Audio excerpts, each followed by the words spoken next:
Hello दोस्तों, कैसे हैं आप सब। दोस्तों, आप लोगों का स्वागत है आपके अपने यूट्यूब चैनल सफर तक पे। दोस्तों, आज हम बात करेंगे कि जिन्होंने आरआरबी जेई टेक्नीशियन एएलपी और आरपीएफ एसआई का फॉर्म भरा है तो उनके लिए मॉक टेस्ट लिंक दोस्तों आ गया है। तो आप यहां से एक बार मॉक दे करके आपका रियल टाइम जो है एग्जामिनेशन कैसा होने वाला है उसका एक्सपीरियंस कर सकते हैं दोस्तों। तो इसमें आपको मैं दोस्तों इस वीडियो के माध्यम से आपको बताऊंगा कि कैसे आप लॉगिन से लेकर के कैसे एग्जामिनेशन आप सबमिट करोगे, उस दौरान आपको क्या क्या प्रॉब्लम आ सकती है और कैसे उसको आप सॉल्व करोगे।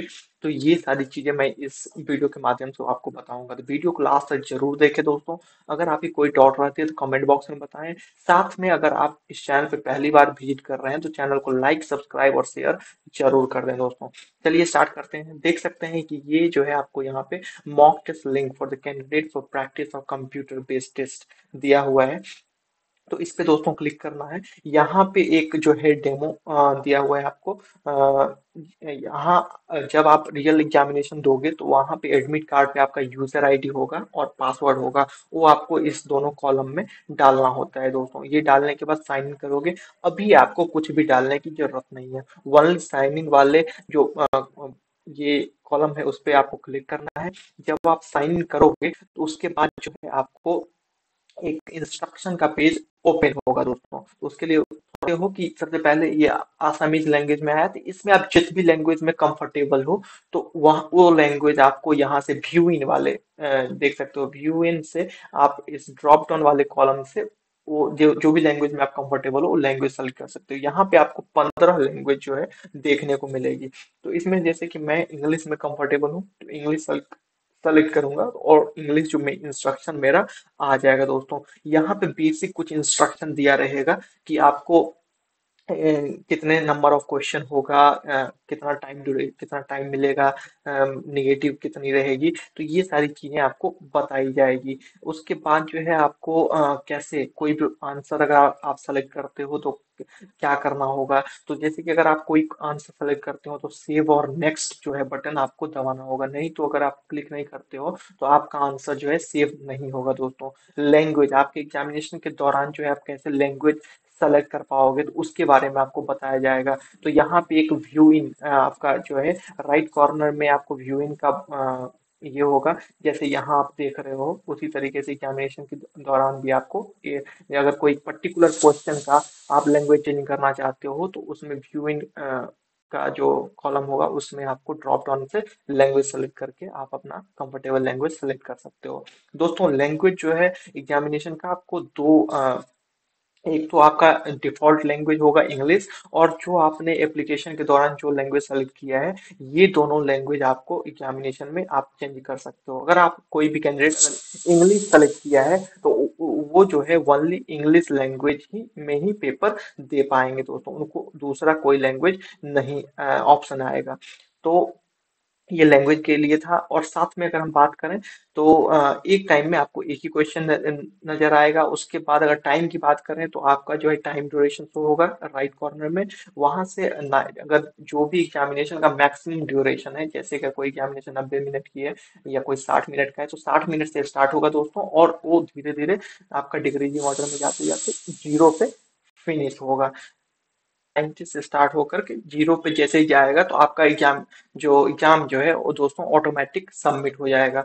उसके बाद अगर हम बात करें क्वेश्चन नंबर का, तो इस कलर कोडिंग का क्या मतलब है दोस्तों। तो ये जो व्हाइट वाला है तो इसमें आपको पता चलेगा कि आपने अभी तक ये क्वेश्चन देखा नहीं है। रेड वाला जो है आपने विजिट तो किया है लेकिन आंसर नहीं दिया है। ग्रीन जो दिख रहा है दोस्तों इसमें आपने आंसर दिया है। और ये जो पर्पल दिख रहा है आपको ये आपने आंसर नहीं दिया है लेकिन रिव्यू के लिए रखा हुआ है। रिव्यू का मतलब ये हुआ है दोस्तों कि अगर मान लीजिए किसी क्वेश्चन में आपको डाउट है, आप 50% हैं कि आ रहा है कि नहीं आ रहा है, तो वैसे में आप मार्क फॉर रिव्यू करते हो कि फाइनल में अगर लास्ट टाइम में अगर मन किया तो उसको आंसर मार सकते हैं। ऐसे में आप ये पर्पल आएगा, और पर्पल के साथ साथ अगर ये ग्रीन आ जा रहा है तो इसका मतलब ये हुआ कि आपने आंसर टिक किया है लेकिन आप रिव्यू करना चाहते हो, फिर से उसको एक बार देखना चाहते हो। तो ये सारी चीजें आपको कलर कोडिंग से पता चलेगा। तो कोई भी क्वेश्चन को अगर अप एंड डाउन करना है तो आप जो है इस तरीके से स्क्रॉल डाउन और स्क्रॉल अप करके कर सकते हो, और जो एरो मार्क्स है उससे आप अप डाउन कर सकते हो तो कर सकते हो। कोई क्वेश्चन मान लीजिए आपको बड़ा करना है, अगर क्लियरली नहीं दिख रहा है तो क्वेश्चन को क्लिक करके दोस्तों उसको जो है आप स्क्रॉल डाउन करते हो तो आपको बड़ा छोटा हो जाएगा। उसके बाद नेक्स्ट पे क्लिक करते हैं। यहाँ पे दोस्तों देख सकते हैं कि कुछ आपको क्या कितना कितना मार्क्स का कौन कौन सा सेक्शन होने वाला है तो वो आपको रहेगा। जैसे कि यहाँ आरपीएफ ऐसा का आप देख सकते हैं कि अगर अर्थमेटिक इसमें 35 नंबर का होता है, जनरल इंटेलिजेंस और रीजनिंग 35 मार्क्स का, जनरल अवेयरनेस 50 मार्क्स का होता है। तो ऐसे ही जो भी आरआरबी जेई का दे रहे हैं तो उसके अकॉर्डिंग जो है आपका नंबर ऑफ क्वेश्चन शो होगा। फिर कितना टाइम मिलेगा आपको, टोटल कितने ऑप्शंस रहेंगे, एक एक गलत क्वेश्चन के लिए कितने मार्क्स डिडक्ट होंगे, एक बार में आपको एक ही क्वेश्चन आएगा स्क्रीन पे। तो ये सारी बेसिक जानकारी आपको वहां पे रहेगी। साथ में एक चीज और भी है दोस्तों कि आपको जो है एक जिस जब ओपन होगा तो वहां पे एक पैराग्राफ लिख के आएगा जो कि आपको एडमिट कार्ड पे, एडमिट कार्ड नहीं, आपको कॉल लेटर एक दिया रहेगा उस पे आपको जो है लिखना होता है अपने रनिंग हैंड राइटिंग में। आपको जो है वो इन्विजिलेटर के सामने लिखना होता है, और ओनली रनिंग हैंड राइटिंग लिखना है, कैपिटल लेटर का यूज नहीं करना है और ब्लैंक उसको नहीं छोड़ना है। अगर आप छोड़ देते हो तो आपका कैंडिडेचर रद्द हो जाएगा। तो ये चीज आपको ध्यान रखना है। साथ में आपका पासपोर्ट साइज फोटो आपको ले जाना है दो, उसमें से एक जो है आपको जो आरआरबी फॉइल होता है उस पे आपको पेस्ट करना चिपकाना होता है दोस्तों। आपका एग्जामिनेशन के दौरान बायोमेट्रिक किया जाएगा। तो ये सब चीजें उसके बाद जब आपका बायोमेट्रिक हो जाता है उसके बाद आपको कोई ब्रेक नहीं दी जाएगी, उसके बाद बाहर नहीं जाने का मौका नहीं मिलेगा। तो ये सब चीजें ध्यान रखना है कि आपको जो है उससे पहले ही अगर बाथरूम वाशरूम जाना है तो उससे पहले ही होके आ जाना है। तो ये अब जो है हम लोग रियल एग्जामिनेशन देखते हैं। तो यहाँ पे जैसे मैं इंग्लिश में कंफर्टेबल हूँ तो इंग्लिश सेलेक्ट करेंगे, आप लोग जो भी लैंग्वेज में कंफर्टेबल है वो सेलेक्ट कीजिए। यहाँ इसको टिक कीजिए और I am ready to begin पे क्लिक करेंगे दोस्तों।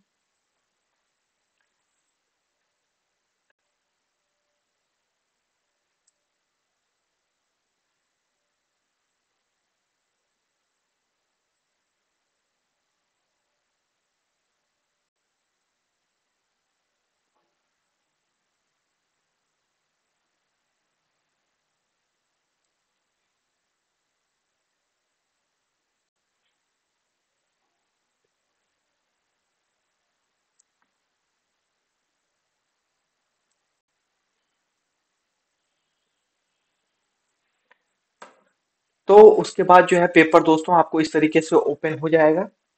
उसके बाद हम ये जो है देख सकते हैं यहाँ पे पर्टिकुलर सेक्शन जो है उसमें आपको ये टोटल नंबर ऑफ क्वेश्चन दिख रहा है, देख सकते हैं। नॉट विजिटेड व्हाइट में, फिर मार्क फॉर रिव्यू कितना किए हैं, आंसर किए हैं लेकिन मार्क फॉर रिव्यू किए हैं कितना ग्रीन में है। तो ये सारी चीजें आपको, जैसे निपा, निपा क्या है, एक वायरस है।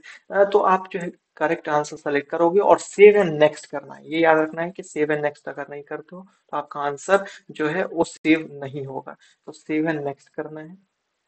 आप देख सकते हैं जब सेव करें किए तो यहाँ पे जो है ग्रीन वाले में, आंसर्ड वाले में एक आ गया। अगर मान लीजिए अगर हम इसको, lactic acid is mainly found in lactic, lactic किसमें होता है, कर्ड में होता है। तो कर्ड करेंगे और यहाँ पे सेव एंड नेक्स्ट अगर करते हैं तो ये जो अगर मार्क फॉर रिव्यू कर दिया, मान लीजिए इसको मार्क फॉर रिव्यू, तो यहाँ पे देख सकते हैं कि ये पर्पल आया उसके साथ साथ ये ग्रीन वाला आया। तो इसका मतलब ये है कि हम आंसर तो दे दिए हैं लेकिन बाद में उसको फिर से एक बार चेक करना चाहते हैं। तो ये आपको इस तरीके से इसका इंडिकेशन ये होता है कि मान लीजिए कोई लास्ट टाइम में आपको पता नहीं कि कौन से क्वेश्चन को आपने मार्क फॉर रिव्यू रखा हुआ है, तो इस तरीके से अगर मार्क फॉर रिव्यू आप सेलेक्ट करते हो ना तो उस पर डायरेक्ट आप जा सकते हो। जैसे Indian statue of unity is located near, तो कहाँ होगा ये, तो ये है दोस्तों सरदार सरोवर डैम। सरदार सरोवर डैम है। तो इसको मान लीजिए हम क्लियर रिस्पॉन्स करते हैं, अगर मान लीजिए इसका आंसर हम नहीं देना चाहते हैं तो इसको क्लियर रिस्पॉन्स करेंगे तो ये क्लियर हो जाएगा।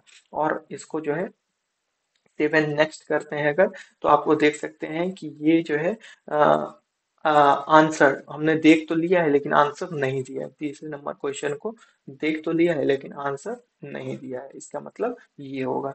फिर मान लीजिए इसको हम लोग मार्क फॉर रिव्यू करते हैं तो ये हो गया कि इसका आंसर नहीं दिया है, mark for review, only review के लिए रखा है, आंसर नहीं दिया है, ओनली रिव्यू के लिए रखा है। तो ये सारी चीजें आपको इस कलर कोड से पता चलता है। साथ में यहाँ से आप देख सकते हैं, यहाँ भी देख सकते हैं कि कितना क्वेश्चन आपने अटेम्प्ट किया है, कितना नहीं अटेम्प्ट किया है, कितना अभी तक विजिट नहीं किया है, कितना मार्क फॉर रिव्यू रखा हुआ है। तो ये सारी चीजें आप इस ड्रॉप डाउन से भी समझ सकते हो। और साथ में यहाँ से आप जो है क्वेश्चन का लैंग्वेज सेलेक्ट कर सकते हो। जैसे यहाँ पे हिंदी, अगर चाहो तो हिंदी में सेलेक्ट कर लिए, तो ये आपको क्वेश्चन का लैंग्वेज यहाँ से आ जाएगा। फिर साथ में यहाँ देख सकते हो कि कितना टाइम लेफ्ट हुआ है, वो आपको टॉप राइट कॉर्नर में दिखेगा। जब ये जीरो होगा दोस्तों, तो ऑटोमेटिक आपका क्वेश्चन पेपर सबमिट हो जाएगा। बीच में अगर आप चाहोगे भी सबमिट करना तो नहीं होगा दोस्तों। यहाँ आज से आपको टोटल जो है कितना क्वेश्चन आपने अटेम्प्ट किया है पेपर में, तो ये आपको टोटल बायोडाटा यहाँ से पता चलेगा। तो ये सारी चीजें हैं दोस्तों, जो कि आपको एग्जामिनेशन के दौरान काफी हेल्पफुल रहेगी। तो आशा करते हैं वीडियो आप लोगों को अच्छी लगी होगी, तो वीडियो को लाइक, सब्सक्राइब और शेयर जरूर करें दोस्तों। फिर मिलेंगे नेक्स्ट वीडियो में, तब तक के लिए।